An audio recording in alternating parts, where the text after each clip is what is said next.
ও মাসিমা, কতদিন ধরে কচুর ডগার ঘন্ট বানাওনি তুমি? কতদিন হলো খাই না, আজ একটু বানাও না।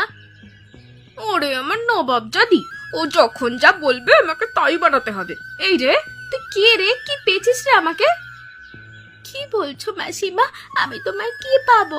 আমার তো একটু খেতে ইচ্ছে হয়েছে, তাই বললাম। ভুলে যাস না, তুই আমার বাড়ির আশ্রিতা। তোর যখন যা মন চাইবে তখন আমি তোকে খাওয়াবো না। কচুর ঘন্ট তো বানাতে তেমন খরচও নেই, একটু বানাও না গো। কি যে একটা ঝামেলায় পড়েছি এই মেয়ে। তুই চুপ করবি নাকি তোকে গলা টিপে মেরে ফেলবো কিন্তু এবার আমি। কেন যে মা আমাকে এখানে রেখে গেল? আমি আমার মন মতো কিচ্ছু করতে পারি না, ঠিক মতো খাবারও পাই না। সেটা আমার সাথে কান্নাকাটি না করে তোর মাকে গিয়ে বল। একটা উটকো ঝামেলা আমার মাথায় রেখে গেছে। এবার আমি বলবো, মা এলে সব বলবো। বাবাকে বলবো আমায় এখান থেকে নিয়ে যেতে, আমি আর এখানে থাকবো না।